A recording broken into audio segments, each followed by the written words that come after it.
Everybody,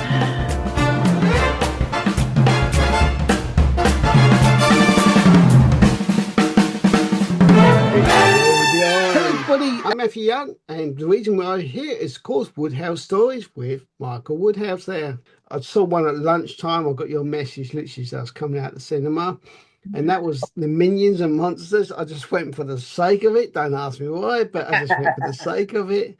And yesterday we went to see The Invite, which actually was surprisingly, not going to say surprising, because it's one of those you're not sure, you know what the story's about, but some of them can drag on, some of them can be, you can walk away and think, actually, that was a really good film. I'm going to go in the middle of that. So it's surprisingly good. And the acting there, I think, is one of Seth's best, which is actually quite surprising because he can play quite annoying roles with all the drugs and just, downbeat.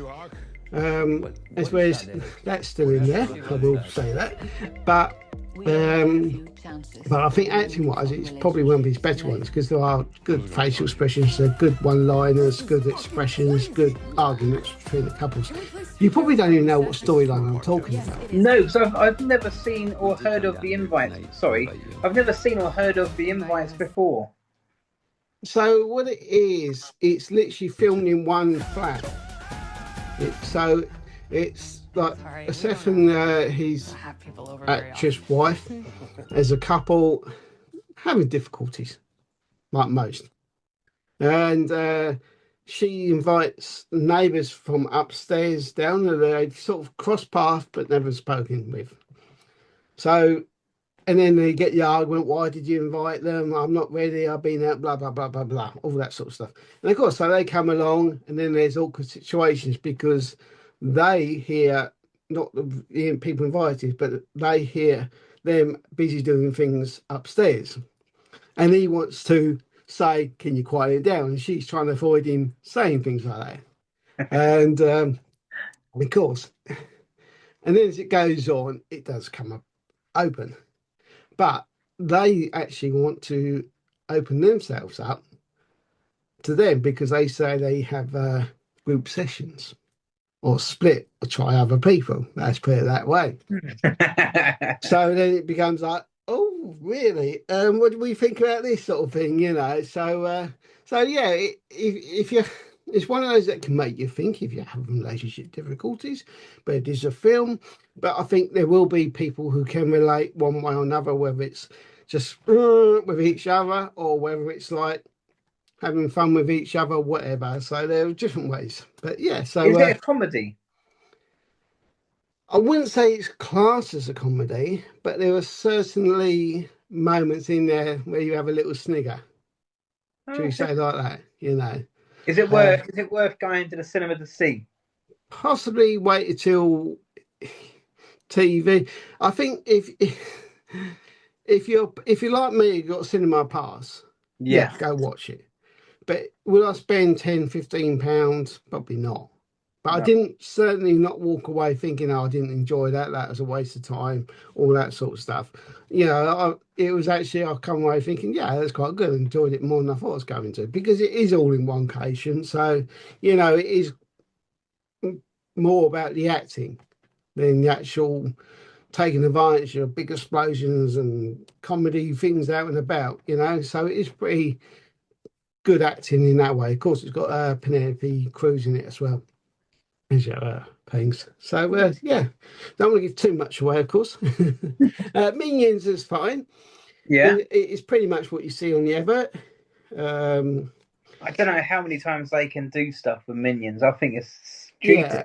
Yeah, I have to admit, it was in the screen one, obviously the biggest screen at my local cinema, and there weren't that many people in it. So I don't know whether the fact that Toy Story is perhaps still dominating it in the family area. So I was surprised at how little, being a Saturday afternoon, there was in there. My showing was like 12:30. So it was a good time for families.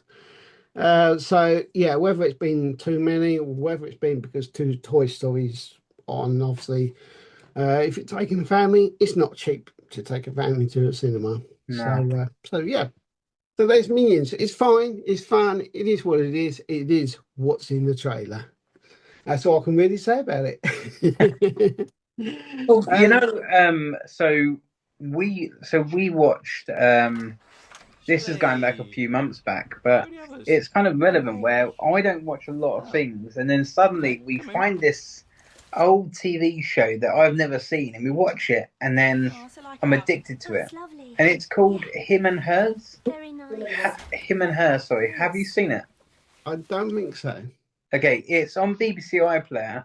It's a fantastic TV show. Um, I don't think it's worthwhile getting to pay for your TV license to maybe YouTube it. No, I mean you got to pay for it anyway. But no, it's a fantastic comedy about a couple. You were saying about relationship issues. Well, this is a young couple who they're just a normal young couple where he's always after sex, she's always just bonkers, and together they are just a traditional little family. It's really funny. Yeah. And yeah, it's really good. Saying about streaming services, it is worth mentioning Amazon Prime. They've now got Project Hail Mary, which was at the cinema 2-3 months ago now, and that is a really good worth watch. That one's definitely worth it. Very cleverly done. So that's an Amazon Prime. And for the rom-com people, I don't know whether many people being not aware of this. Again on Amazon Prime, Legally Blonde. You remember Legally Blonde? Yeah. Well, apparently my wife joined the conversation and she just said, yeah. I heard, yeah. I've never seen it. There is actually a series of that put on Amazon Prime now.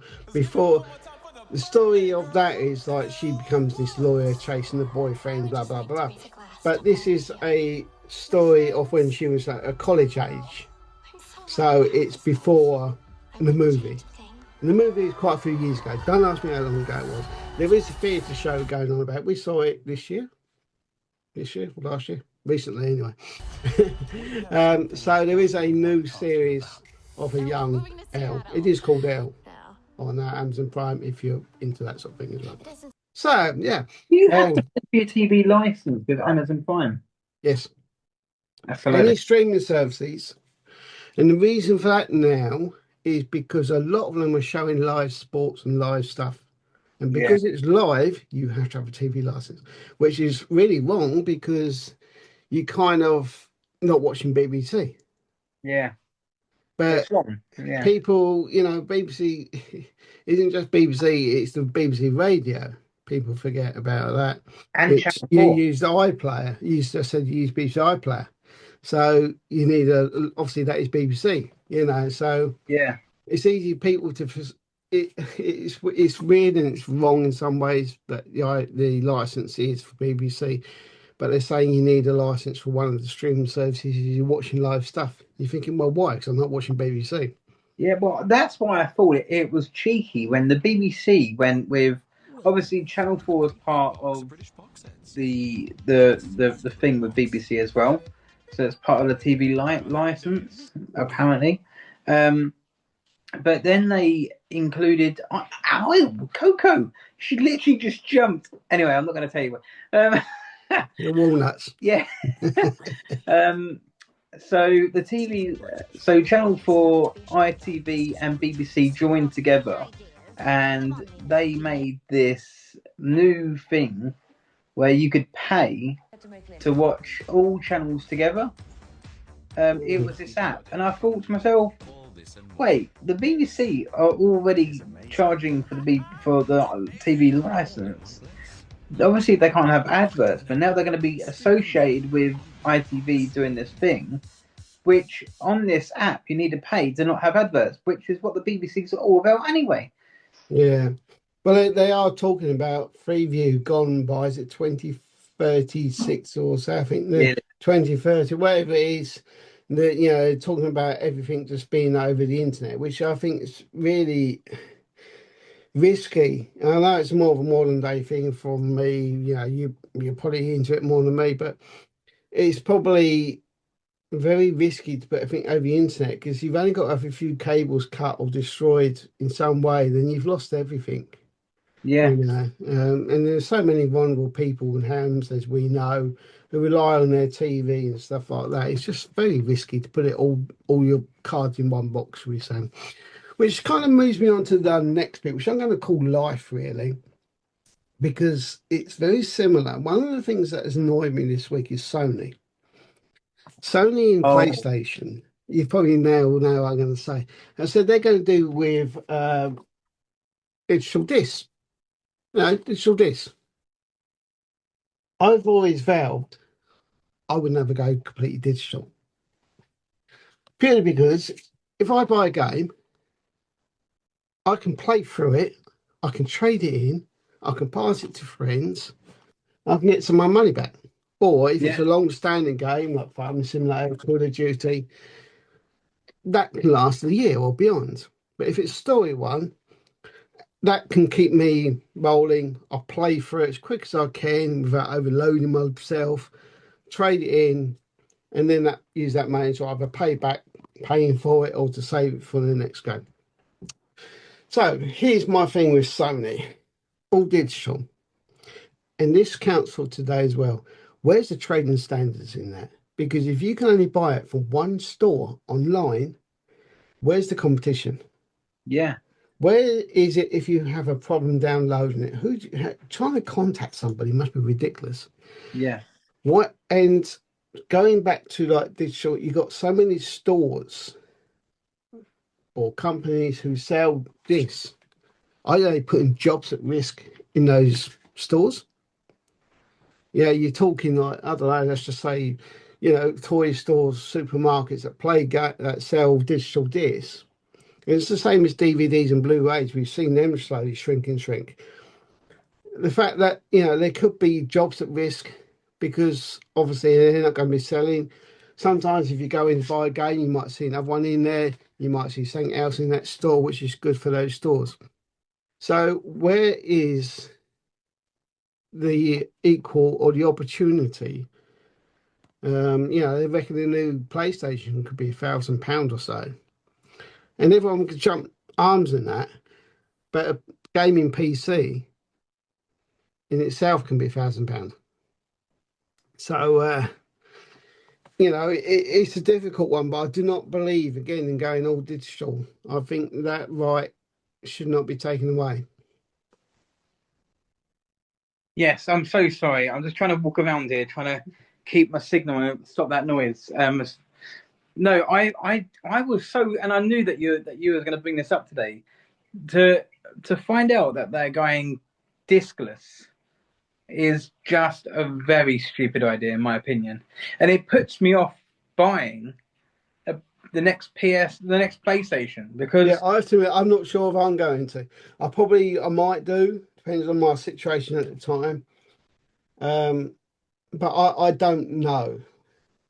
because I think because in my eyes, right? I mean, the same with films now. But in my the film thing's different because you've got Netflix, you've got all these different platforms where it's not the same for. It's not like there's just one Sony DVD player that's now showing films. well, You that's get what I'm films. saying about like competition and Yeah, regulation. Like, you get this Ofsted, you're supposed to have shops are supposed to be competing against each other to make the market. It's like now if you buy a game off Sony's PlayStation store, I can bet that's just for instance it'd be £60. Why is it the same price that you would buy in a shop? And I can guarantee I can go to a shop and get it for 55, yeah, where you haven't got a case, you haven't got a cover, you haven't got a disc, you haven't got a third party getting some of that money. So how can Sony charge you more for a digital download, which is just a download, than all this other stuff? Which is why Sony's doing it to knock that off. But yeah. it's very, But the problem is, say if you lock yourself out your account, or God knows you forgot your email address and you can't recover your email address, and to make all that kind of stuff. Then you can't just get a disc, put it in and no. play your game.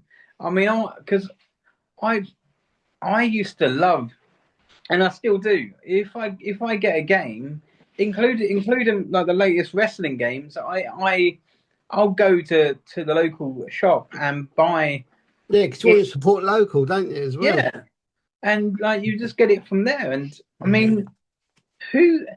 I mean, I think PlayStation are going to go discless, and then realize that they fluffed up, and then a year Either after, that, or it's going to lead to other things doing it. Obviously, Xbox could well follow, or we could see a complete do away with Blu-rays and DVDs as well. So that's one of our moans.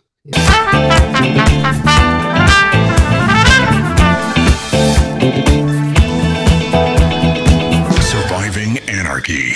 In the middle of this nightmare, love blooms where it shouldn't. No rules, no laws, no escape. Surviving anarchy. Available now.